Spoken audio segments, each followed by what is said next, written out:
وجہ الاحترام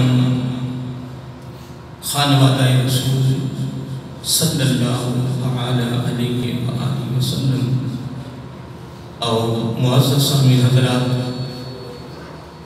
اور عزیزہ نگرامی قدر، اللہ تعالیٰ کی تعریف و توصیف اور حضور نبی کریم صلی اللہ علیہ وآلہ وسلم دی بارگاہ عالیہ مقدسہ میں نذرانہ درود و سلام۔ اللہ تعالیٰ کا بے پایہ کرم ہے، اس کی خصوصی مہربانی ہے کہ اس نے ہم سب کو اپنے پیارے محبوب علیہ السلام کی امت اندر پیدا فرمایا، اور اللہ تعالیٰ کا یہ ہمارے پر بہت بڑا احسان ہے، اس نے اپنی توفیق اور اپنے محبوب علیہ السلام کے توسط سے ایمان جیسی عظیم الشان نعمت سے مالا مال فرمایا، اور اس کی بارگاہ میں دعا ہے کہ باری تعالیٰ تیرے محبوب علیہ السلام کی آل کے شہزادے کے عرس مبارک کی تقریب سعید کی برکت سے ہم سب کو ایمان پہ زندہ رکھے اور ایمان پر ہی موت عطا فرما، اور آخری سانس تک غیروں کی محتاجی سے بچانا اور اپنا ہی محتاج رکھنا۔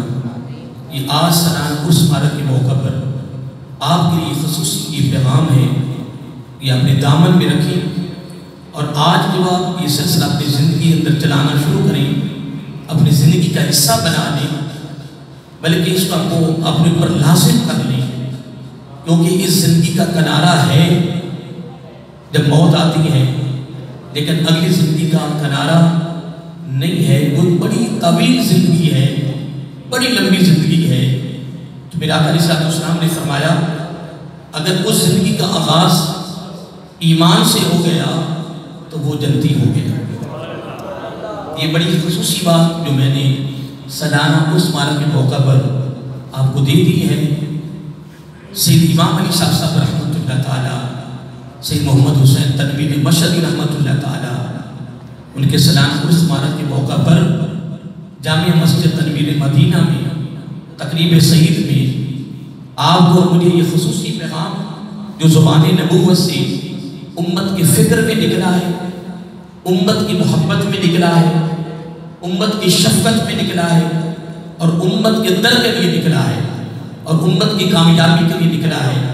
اس لیے محترم یہ پیغام اپنے دامن میں رکھنے کے آج کے بعد ہم نے یہ دعا کرتے رہنا ہے کہ اے باری تعالیٰ اپنے محبوب علیہ السلام کے گھر والوں کی توسط سے، ان کے صدقہ سے ہم سب کو ایمان پہ زندہ رکھیں اور ایمان پر ہی موت عطا فرما۔ یاد رہے گا؟ بولیے۔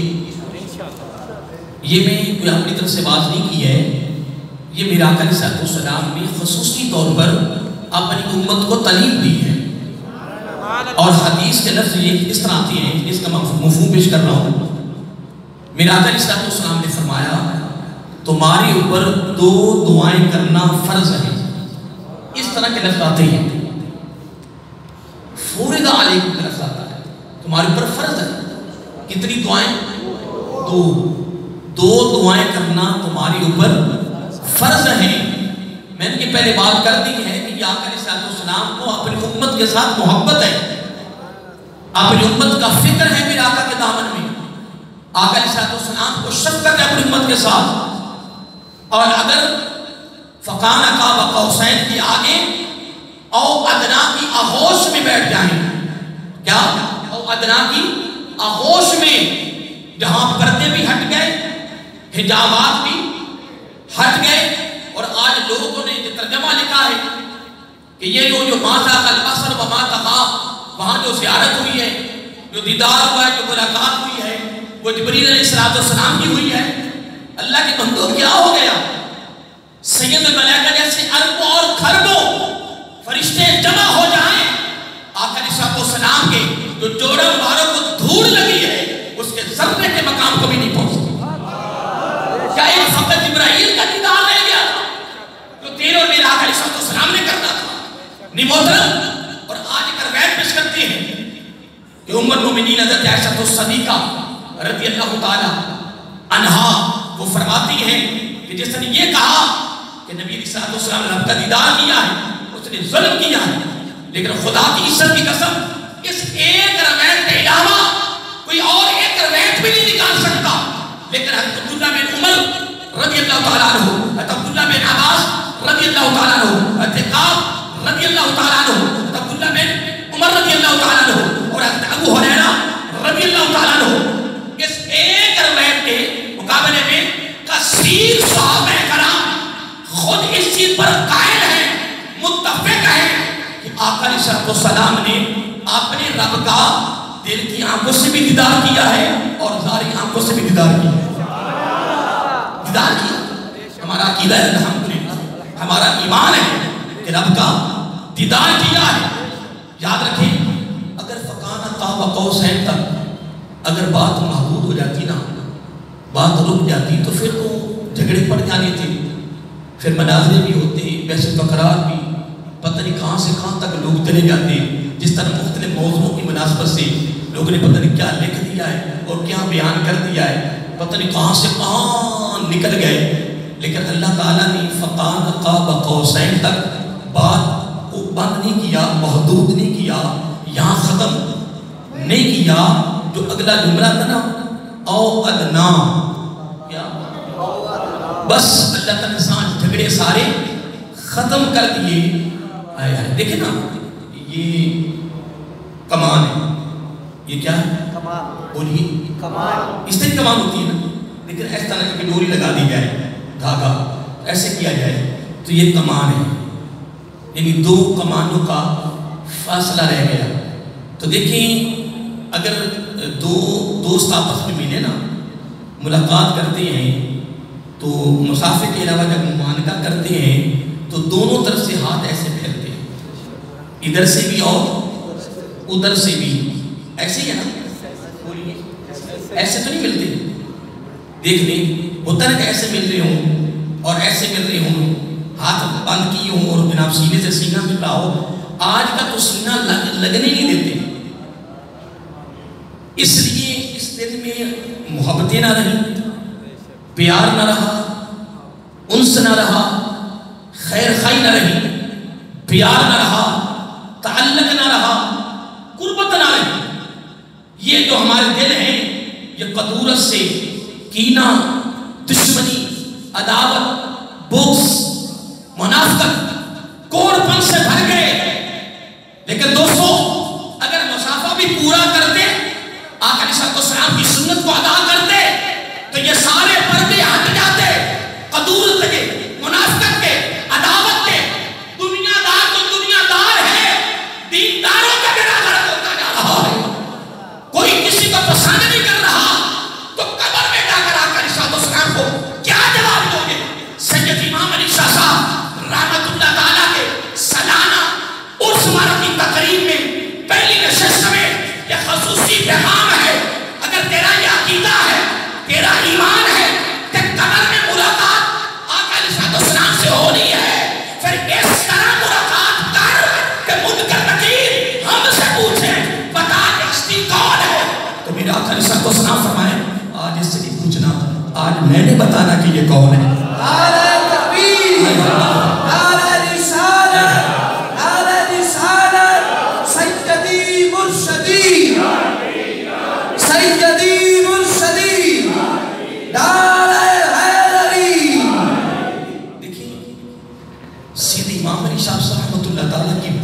زندگی کی جو کیا کہتے ہیں تبلیغ تھی، جو واز تھا، جو مقصد تھا، وہ یہ الحمدللہ یہی تھا. جب کسی سے ہاتھ ملتا تو سیدھے امام علیہ صاحب ہاتھ پکڑتے ہی بڑی میٹھی میٹھی گفتگو کر دیتے، پیغام دے دیتے تھے، پیغام فکر دے دیتے، درد عطا کر دیتے، اصلاح تربیت فرما دیتے تھے. اب دیکھیں سید امام علی شاہ صاحب کے سالانہ عرس مبارک کی پہلی تقریب میں میرے بعد بھی علماء کے بڑے خطابات ہوئے ماشاءاللہ. یہ تو میری خوش نصیبی ہے کہ مدرسے طالب علم کو موقع مل گیا ہے کہ نہیں، مہربانی تو جلدی مجھے موقع مل گیا ہے. کیا پتہ آپ بھی میری باری نہ بھی آتی ملتا. تو میں ایک بات کرنے لگا ہوں کہ آقا علیہ الصلوۃ والسلام، ویسے بھی میں باتیں کر رہا ہوں، آپ کو یاد رہے گا تو آج کی بات تیار ہے؟ بولیے سبحان اللہ. آقا علیہ الصلوۃ والسلام نے فرمایا کہ ایک گارنٹی تو مجھے دے دے، جنت کی گارنٹی میں دیتا ہوں. دیکھیے میرا آقا علیہ الصلوۃ والسلام کا انداز کتنا خوبصورت ہے، کتنا خوبصورت انداز، اپنی امت کا کیسا پیغام دیا ہے. فرمایا میری امتی، اس وقت تو محمدی یونیورسٹی میں آقا علیہ السلام کے صحابہ کرام رضی اللہ اجمعین، وہ طلباء وہی بیٹھے تھے نا سامنے، مخاطب تو آقا علیہ السلام ہم سے بھی ہے نا، قیامت تک ہر امتی سے. آقا علیہ السلام نے فرمایا ایک گارنٹی تو مجھے دے دے، جنت کی گارنٹی میں دیتا ہوں. تو آقا علیہ السلام کی گارنٹی سے بڑھ کے کوئی گارنٹی نہیں، آپ کی ضمانت سے بڑھ کے کوئی ضمانت نہیں، آپ کی عطا سے بڑھ کے کوئی عطا نہیں. تو آگے غلام بیٹھے ہوئے تھے، عرض کیا یا رسول اللہ صلی اللہ علیہ وآلہ وسلم، آقا ہم کیا گارنٹی دیں؟ تو میرا آقا علیہ السلام نے کہتے اصل میں بات یہ نہیں ہے، بات یہ ہے کہ میرے آقا علیہ السلام کی چاہت یہ تھی کہ میری امتی یہ کام کریں، یہ کام کریں اور کامیاب ہو جائے. اب دیکھیں آپ نے علماء سے سنا ہوگا، پڑھا بھی ہوگا کہ آقا علیہ السلام اکثر فرماتے کہ اے میرے غلاموں، جب بھی جنت مانگو تو 8ویں جنت مانگو. جب بھی جنت مانگو میرے آقا علیہ السلام کی گفتگو پہ غور کریں، کتنا خود ہر لفظ اور ہر جملے میں سے، ہر پیغام میں سے امت کا فکر ملتا ہے، امت کی شفقت نظر آتی ہے، امت کا پیار نظر آتا ہے. اللہ اکبر. میرا آقا علیہ السلام اکثر فرماتے ہیں کہ جب بھی مانگو جنت تو کون سی مانگو؟ بولیے. تو ایک دن پھر غلام نے عرض کر دیا کہ یا رسول اللہ صلی اللہ علیہ وسلم، ہمارے بابا قربان آپ جب بھی فرماتے ہیں کہ جب جنت مانگو تو کون سی مانگو، اس میں کیا راز ہے، کیا اس میں حکمت ہے؟ اے پیارے آقا صلی اللہ علیہ وسلم، آپ 8ویں جنت کے ذکر کرتے ہیں، اس میں کیا راز ہے؟ اس میں میرے آقا علیہ السلام کی بہت بڑی شفقت نظر آتی تھی، بہت بڑا پیار نظر آتا تھا. آقا علیہ السلام نے فرمایا، اب جملہ لمبا چوڑا کیا کرنا، ایک جملے سنیں. آقا علیہ السلام نے فرمایا 8ویں جنت کے لیے میں اس لیے تمہیں حکم کرتا ہوں، 8ویں جنت میں میں نے ہونا ہے، 8ویں جنت میں نے ہونا ہے، اور میں بھی وہی ہوں، تم بھی وہی ہو. تم میری نظروں کے سامنے رہو. پتا چلا کہ حضور نبی کریم علیہ السلام کو اپنی امت کے ساتھ بڑا پیار ہے. میرا جس طرح ماں کہتی نا کہ بیٹے جب تم مجھے نظر نہیں آتا تو پتہ نہیں مجھے کیا ہونا شروع ہو جاتا ہے. بیٹے جب تک تم گھر نہ آ جائے مجھے نیند نہیں آتی. یہ ایک ماں کا پیار ہے. میں کہتا ہوں خدا کی عزت کی قسم ایسی اربوں خربوں ماں کا پیار جمع کر لیا جائے جو میرے آقا کو اپنی امتیوں سے پیار، اس کے مقابلہ میں کچھ نہیں دے. آقا علیہ السلام فرمایا کہ 8ویں جنت میں میں نے ہونا ہے. 8ویں جنت میں کہتا ہوں تم بھی 8ویں میں ہوں گے تو میرا نظروں کے سامنے رہو گے. اب اس کو میں سامنے رکھ کر پھر اگلی بات کرنا چاہتا ہوں.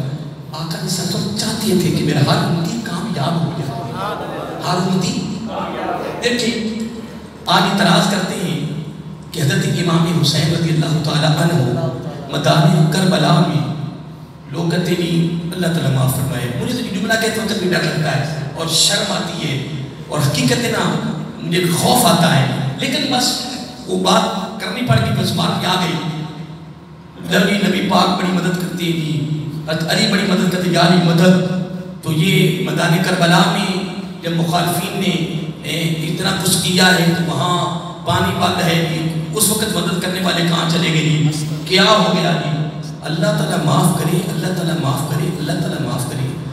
پتہ نہیں لوگوں کیا، لیکن اصل میں اگر زد نہ ہوتی تو مقام کا پتہ بھی نہیں چلتا تھا.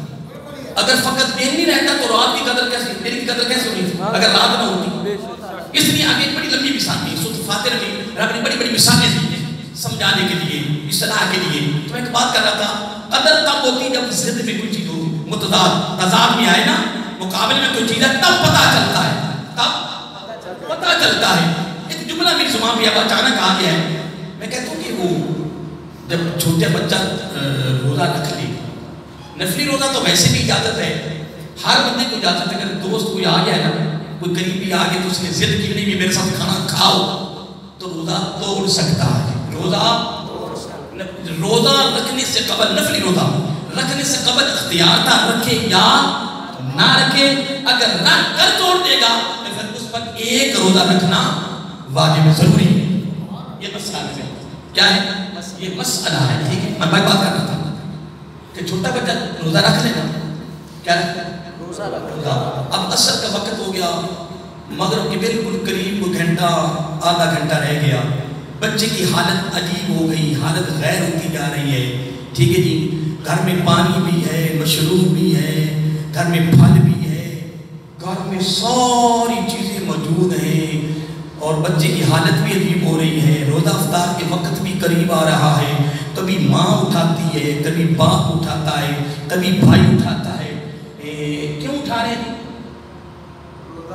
جب گھر میں ہر چیز موجود ہے تو دیں.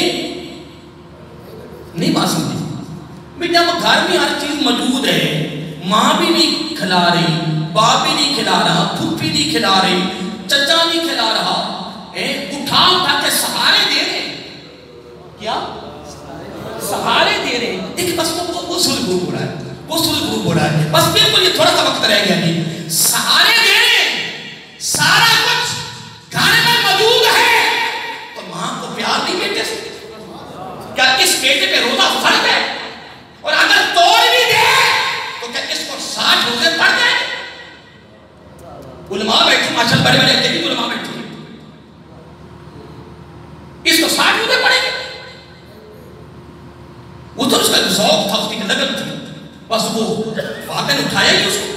وہ تو اچانک بچہ خود اٹھ بیٹھا، اس کو جہاد آ گئی، وہ صحیح نہیں کر رہے تھے. اس نے کہا میں روزہ رکھنا ہے. پھر اس نے جناب زور تک اثر تک کچھ کھایا ہی نہیں. وہاں نے نظر رکھی کہ کھایا پیا نہیں ہے، کھایا پیا نہیں ہے. پتا بھی ہے کہ بچے نے بھی تک کوئی کھایا پیا چھپ کر بھی نہیں کھایا، پوری نظر رکھی وہاں. تو میں آپ سے پوچھتا ہوں، ماشاء صاحب آج علم بیٹھے ہیں کہ ماں کو بیٹے سے پیار نہیں، باپ کو پیار نہیں، گھر والوں کو پیار نہیں، تو پھر ادھر بچے کی حالت عجیب ہو رہی ہے. گھر میں جناب وہ پانی بنا کے رکھا ہوا ہے، گھر میں پھل لا کے رکھا ہوا ہے، گھر میں پتہ نہیں کیا چیزیں پڑی ہیں افطاری کے لیے، تو ادھر آدھا بھی گھنٹہ رہ گیا ہے. تو جناب بچے کی عجیب حالت. میں آپ سے یہ پوچھتا ہوں کہ کیوں نہیں کھلا رہے، کیوں نہیں پلا رہے؟ کبھی ماں اٹھا کے چلتی ہے، کبھی باپ لے کے چلتا ہے، کبھی کوئی لے کے چلتا ہے، کبھی سہارا دے رہے ہیں، کبھی باہر لے جا رہے ہیں، کبھی اندر لا رہے ہیں. یا میں اس بات کو لمبا کتنا کر دوں؟ میرے پاس نہ الفاظ ہیں، نہ کلمات ہیں، نہ علم ہے. لیکن سید امام علی شاہ صاحب میرا کے سنانا اور سنائے پر یہ پیغام دامن میں رکھو. وہ کہتا ہے فاطمہ کہ وہاں نبی نے مدد نہ کی، وہاں حنائی نے مدد نہ کی، فاطمہ دوسرا نے مدد نہ کی، فلاں نے مدد نہ کی. یہاں بھی تو ماں ہے، باپ ہے، سہارے دے رہے ہیں، کھلا نہیں رہے. اس لیے سہارے دے رہے ہیں، ساری چیزیں موجود ہیں، کھلا نہیں رہے، پلا نہیں رہے، سہارا دے رہے ہیں. کیوں؟ اس لیے کہ آج ہمارا بیٹا روزہ رکھنے میں کامیاب ہو جائے. نعرہ تکبیر، نعرہ رسالت، نعرہ رسالت، نعرہ رسالت، نعرہ تحقیق، نعرہ حیدری. باپ کی منشا ہے، ساری چیزیں موجود ہیں. باپ کی منشا کہ آج میرا بیٹا روزہ رکھنے میں کامیاب ہو جائے. ماں چاہتی کہ روزہ رکھنے میں کامیاب ہو جائے. ساری چیزیں موجود ہونے کے باوجود کچھ نہیں دے رہے، کھلا نہیں رہے، پلا نہیں رہے. اس لیے کہ بیٹا ہمارا روزہ رکھنے میں بولی کیا کامیاب ہو جائے. تو خدا کی عزت کی قسم میرے آقا بھی چاہتے تھے بنانے کربلا میں میرا بیٹا کامیاب ہو. نعرہ تکبیر، نعرہ رسالت، نعرہ رسالت، خانوادہ رسول.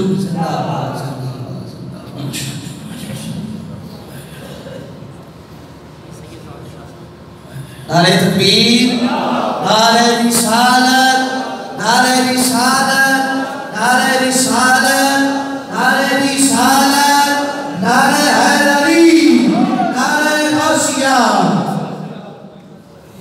بہاری خوشبختی ہمارے درمیان آج کے ایوان کی زینت میرا طریقت راہب شریعت حضرت صاحبزادہ پیر سید زاہد اقبال شاہ صاحب محمد خاتم القدسیہ آپ تشریف فرما ہوئے دل کے تاغرائے سے خوش آمدید پیش کرتے ہیں. آپ کے ساتھ ساتھ ہی ہمارے آج کے ایوان کے محترم مکرم جناب عزت امام حضرت علامہ مولانا عبان سید تیبی صاحب آپ تشریف فرما ہوئے دل کے تاغرائے سے خوش آمدید. اہلا و سہلا مرحبا. جی اے مصر بسم اللہ اللہ کریم تمام سادات اکرام کا اور تمام علماء اکرام کا آنا اپنی بارگاہ میں قبول منظور فرمائے اور ان کے توسل سے ہم سب کا یہاں پہ آنا اپنی بارگاہ میں قبول منظور فرمائے. یہ جو دوست آپ اپنے احترام کا کھڑے ہوئے